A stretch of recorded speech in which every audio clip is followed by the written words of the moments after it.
Government offices are much the same everywhere. Sometimes the officials in them are good people, helpful and kind. Sometimes they are not. And if you need something badly, sometimes it is necessary to give a little present, maybe some money, which then disappears into a back pocket. These are the ways of the world. People have been given and taken bribes forever. Marina Salado, senior clerk, second grade, hurried to her desk to open her pay envelope. It was the 15th of July, and tomorrow she was leaving for Manila to get the promotion that she had been promised for 5 years. She had worked in the ministry over the last 5 years. The cost of living had risen greatly without the extra money from her promotion. Her youngest son would not be able to go to college. Also, 3 years ago, they had borrowed money on their house. When her husband had to go to the hospital, she checked her. Pay carefully. $260. This was what she would take to Manila. She walked down to the far end of the hall, to the chief's office. The girls there were not talking. That man, the chief, was in. His secretary told her to go straight in. The chief was reading a dirty copy of Playboy, a magazine for men full of photos of women. He did not put the magazine away, and Marina stood in front of him, waiting for him to look up. He was about 50 and going bald. "So you're leaving tomorrow, Marina," he said. "Yes, sir." "Well, you can have the afternoon off to get ready. You will only have 3 working days in Manila. Do you think that will be enough?" "I would like to have 3 more days, sir, if possible." "No problem, Marina," the chief said.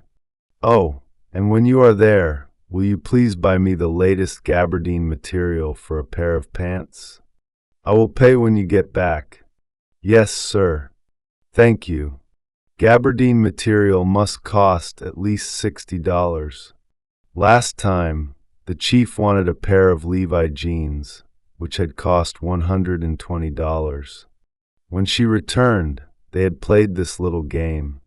He saying he must pay, she refusing to take the money. After all, he was not a bad boss. 3 days off with pay, for example. And he did not try to touch her in the way he did with the other women clerks. The bus left at 6 in the morning, driving along the valley through the newly planted rice fields, the water shining in the early morning sun. The roads were good, with strong new bridges making the journey to Manila only 10 hours. It used to take a full day. This was progress, the kind that people could see and enjoy. Marina knew there were problems in the mountain villages and other places, but in her province things were calm. Her own life was not so bad. She and her husband had finally built a house. 3 children, one married and soon to leave for the United States. Another soon to finish college, and the youngest nearly finished high school. But the cost of living had gone up. They had to cook on wood fires and could not afford to buy toilet paper. 5 years ago, she had asked for a promotion. She had gone to Manila twice about it, and finally she had received a notice saying it would happen. The bus arrived in Manila as it was getting dark. Marina walked to the street where her second cousin lived. They had been college students together. She would probably sleep on a hard sofa in their living room, but that was better than spending $30 on a cheap, dirty room somewhere. They were having dinner when she arrived, and like a good relation, she had brought meat, fish, and rice from her province. They seemed pleased to see her. But Marina noticed that her cousin soon asked, "When will you leave?" "I won't be here more than a week," she said. "I won't eat here. I'll spend every day at the ministry." Following up my papers, she was up at 6 the next day. Her cousin's children, aged 13 and 14, were getting ready for school. They had kept her awake playing rock music in the night. When she arrived at the ministry, she went straight to personnel. The people she worked with years ago in that office had all left, and there was nobody she knew. She asked for the person who worked on the papers of staff promotion and was sent to the other end of the office, to a fat woman in her early 30s with bad teeth, thin hair, and a uniform that was too small for her large body. The woman brought out a list and read through it carefully. Then she moved some papers around on her desk and looked up with a fat little smile. "I am sorry, Mrs. Solito, but your name is not here. Maybe the forms got lost, but it cannot be," Marina said, her voice getting louder. "I have the official letter from you." She quickly pulled it out of her handbag. "Here, and the file number?" The woman shook her head, and her fixed little smile did not change. "Mrs. Salgado," she said sweetly, "I will have to look through the files. Hundreds and hundreds of them. I will have to ask one of the boys." She opened the drawer in her desk that was closest to Marina. "Why don't you drop a $20 bill in here?" she said. For a moment, Marina Salgado could not believe this was happening to her. She worked in the same ministry as these people. Then she remembered that Anita Bong in her office in the province did the same thing. It had gone on for a long time, too long to be easy to stop. She took a $20 bill from her handbag and dropped it in the drawer. "Will I come back this afternoon then?" she asked. "Oh, Mrs. Salado," the woman said, still smiling. "You know how difficult it will be. Why don't you come back early tomorrow? I am from the province." "Yes, I know. I will do all I can to help you." She had nothing more to do. She left the ministry and took a jeepney to the market in Copper. "What was the best kind of gabardine?" she asked. "And what did it cost?" In the end, she bought the material in one of the big department stores for $34. Then she looked around the rest of the market and found that food prices were higher than at home. So prices in the province were not so bad. Then she spent $5 on a bowl of noodles with chicken for lunch and walked around the city. She had not been to Manila for some time, and it had changed a lot in Makati, a very rich area. There were tall, all glass-sided buildings, and the streets were clean. It was like America. She thought of her son, who would soon be in America one day in the future. She and her husband hoped to join him there. But the future was here in Makati. And if this was the future, was it necessary to leave the country? The next morning, back at the ministry, the fat woman had found her papers, but there was a new form to complete.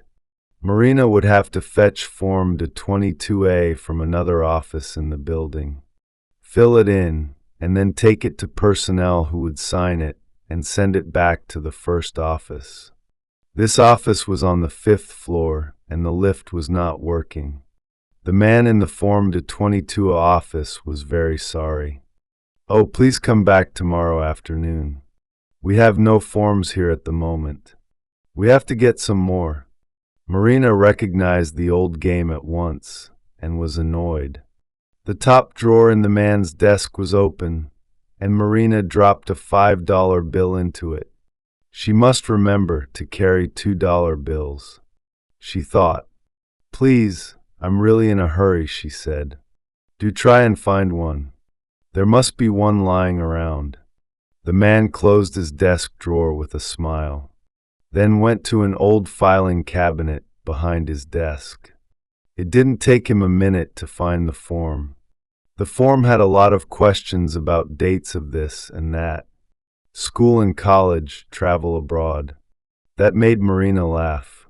How many government clerks have ever traveled abroad?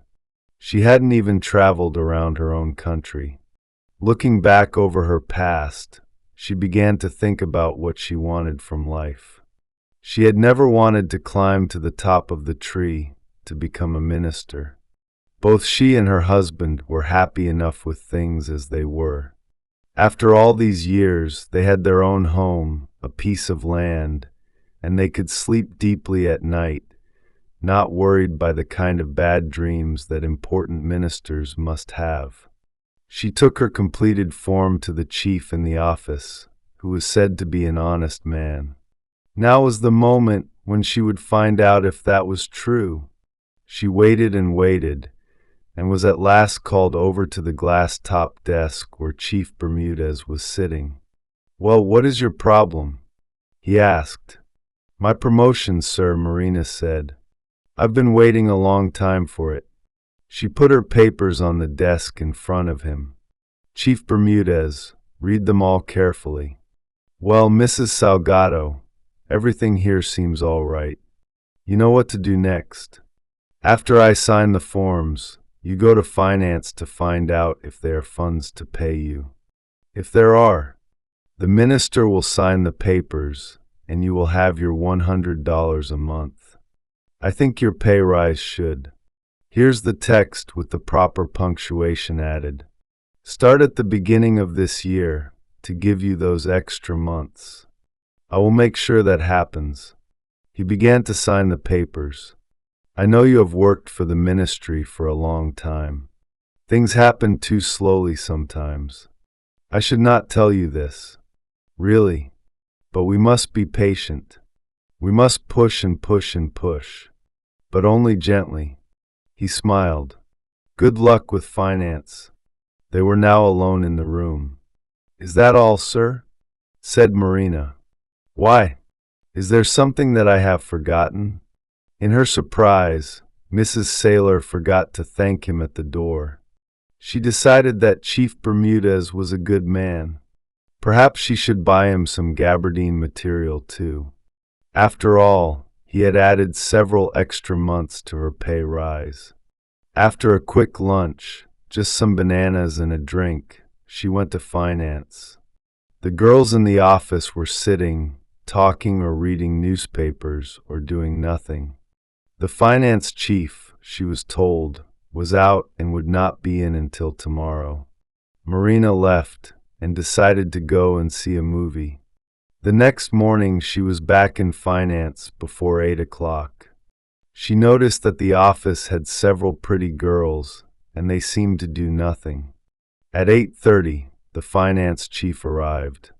Julio Lobo, one of the top men in the ministry. He was wearing a brown gabardine suit. She recognized the material at once. She went into his office. Chief Lobo was reading some files and adding up some figures on a calculator. He looked up at her. There were heavy bags under his eyes, and his thick lips smiled. "Yes." Mrs. Salgado explained her story, telling him she was from the province. "You can leave your papers here," he said, still smiling. "I'm in a hurry. I have a meeting in another town today, and will not be back until 5 o'clock. You can come and see me then." Marina now had to wait all day, and this endless battle to get her promotion was giving her a headache. But it could be worse in other ministries. She knew a teacher who had to pay $1,000 just to move to another town. It was raining outside, so she decided to stay in the building and visit the education office where she had friends. At 3 o'clock, she went back to wait outside Chief Lobo's office and tried to read a novel, but it did not hold her interest. The pretty girls in the office were all talking about the disco. They were going to that evening at 5 o'clock. Chief Lobo arrived, and some of the girls went in and out with papers. When they had left, Marina went in. "Mrs. Salgado?" "Yes. Your papers are still here. I will work on them tomorrow." "Tomorrow?" "Saturday. Did you know our work even on Saturday?" "No, sir." "Well, I do." He smiled, showing teeth yellow from cigarette smoke. He looked at his desk diary, then at her papers again. $100 a month. Well, that's $1,200 a year. Surely you can afford to buy me a $40 dinner? "Yes, of course, sir," she said. Well then, my favorite Japanese restaurant is inherited. It's easy to find. I'll be there on Sunday evening at 7 o'clock. I will have your papers all finished. See? No problem. Really? Thank you, sir. Mrs. Salgado said $40. If she did not eat, she could afford the meal. She would still just have enough to buy her bus ticket during Saturday and Sunday morning. Marina did not leave her cousin's apartment. Going out meant spending money. So she made rice cakes, cleaned her cousin's kitchen, and washed the floor and the walls in the living room. When the family came home Saturday evening, the place was shining clean, and her cousin was very pleased. On Sunday afternoon, she went out to find the Japanese restaurant. It was mostly foreigners eating there, and it looked very expensive. She would have to give the waiters something too. She must be honest with Chief Lobo. Tell him that she did not have the money, that she would give him a present. Later, when she had gotten her pay rise from there, she went to the Manila Hotel, where in 1955 she had danced with her boyfriend. Later, her husband, when they finished their university studies. It was pleasant to remember those days. But the hotel had changed. It was all new inside, with thick carpets and fine wooden furniture. She saw the coffee shop, but she could not afford even 1 cup of coffee, so she sat on one of the soft sofas watching the beautiful people walking past. So there was progress under the government's grand new plan, as this fine hotel showed. At 6:30, she walked back to the Japanese restaurant. Chief Lobo was there. His fat stomach too big for his blue jeans and his T-shirt, smelly from his unwashed body. They sat down, and all around them were the delicious smells of fresh food cooking. Marina found it hard to speak, sir. You know, I'm just a poor clerk in the province. I have only $100. Chief Lobo's hand came down heavily onto her knee and stayed there. My dear woman, he said, we are not going to spend all that. I will just have tea and some fish. Too much food is bad for me. But making love is not bad for me. So after this, we go to a motel that will be no more than $40. Marina did not want to believe what she had heard. Then she remembered office. Talk about the finance chief, how he behaved towards women. What he asked for. I have 3 children, sir, she said miserably. My oldest is married. I have a grandson. That's wonderful, said Chief Lobo. But you know, you don't look like a grandmother. He looked at her body hungrily, and Marina felt her face turned red. You have a good body. Very nice. Surely, sir, with all those pretty girls in your office. Chief Lobo laughed. You noticed, he said. But they are young. They need teaching. I don't want to be a teacher all the time. I enjoy beautiful older women like you. His hand moved higher up her leg. I am 45, said Marina. But you don't look 35, he said. She followed him to his car outside in the street. Her mouth was dry with fear. She must be good to him. The future was in his hands. She tried again and again to talk him out of it, but he did not listen. Alone with him in the motel room at last, she begged him one more time. Sir, please, I will give you half the money I get from my promotion. I promise. Chief Lobo looked at her in surprise. Stupid girl, he said angrily. It's not money I need. He began to take off his shoes when she did not move. He shouted at her, Take off your clothes. My poor husband, my poor children. Marina cried softly as he began to touch her. She was back at the apartment at 9 o'clock. She took a long shower, hating Chief Lobo, hating herself, hating the world. How would it be tomorrow when she saw him again? He had not even brought her papers as he had promised. She did not sleep much that night. when morning came. Here's the text with appropriate punctuation marks added. She knew she must go on. Finish the job. After that terrible evening, there was no battle that she could not fight. Nothing could stop her now. Chief Lobo's thick lips smiled at her when she came in. "We will go up to the minister's office now," he said, standing up and picking up her papers.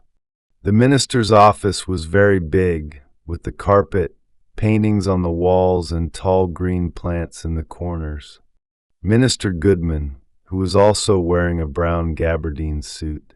But Marina, looking at it closely, realized it was a finer, more expensive material. She had heard that the minister had a drinking problem. He certainly seemed strange this morning. Other sleepy or drunk Chief Lobo put Marina's papers on the desk, and the minister looked through them. "Mrs. Salo, your promotion. I'm very happy to sign these," he said. "Chief Lobo, are there funds for this?" "Yes, sir," Lobo said after the minister had signed the papers. He turned to her again. "Mrs. Salgado, how is it in your province? What are your problems? It's good to see someone from your province here. You know, your province is very important in our new society. Plan." Mrs. Salgado looked at him. Was the minister serious? How could he be so drunk so early in the morning? She shook her head. "We have no problems, sir." "Come now," the minister said. "Be honest. We need the truth, the facts. Only that way can we make progress." Marina shook her head again. "Everything is fine in our province, sir," she said. "All right then," the minister said. "But you must work hard, all of you. You must remember we are building a new society today. Progress for the people. A country to be proud of." He seemed to be talking to everyone in the office. "Yes, sir," Marina said. "We must all work together. Progress. Promotions are wonderful, but we must work for them. Progress." After Marina had bought her bus ticket, she had $2 left. She had made 3 meat sandwiches at her cousin's, and that would have to be enough until she got home. When the bus arrived in her town, it was past 6 and already dark. To save money, she decided to walk home from the bus station. She only had a handbag, a small bag of clothes, the gabardine material, and 2 apples away from the town center. The road was unlit and rough. She and her family lived on the edge of the town, where they could grow vegetables and keep chickens. She had just turned a corner when a man jumped out of the shadows and grabbed her handbag. She held on to it as hard as she could, but the man pushed her and she fell, hurting her face on the ground. He took the bag, and as he ran, she shouted after him, "There's no money in there. Just my papers. My papers." But he was gone too fast and did not hear her. She stood up slowly, feeling weak and strange. She still had a long way to walk, and her legs did not want to move. It started to rain, but her umbrella was in the handbag that was stolen. She did not mind the rain. It was losing her papers that felt like a heavy stone lying on her heart. Without the papers, there would be no pay. Rise. She knew only too well that nothing could make Manila send copies of her papers. She would have to return to the capital, and the thought of that filled her heart with fear and misery. At last she reached her house with the trees all around it. When she pushed the door open, her family was eating supper, and they ran from the table to greet her. They saw the dirt on her clothes, her pale face, her wet, untidy hair. To their questions, she gave no answers. Marina Salgado fell to her knees, the anger and misery coming from her and violent sobbing. No words of kindness or love, no friendly touch could stop the river of her tears.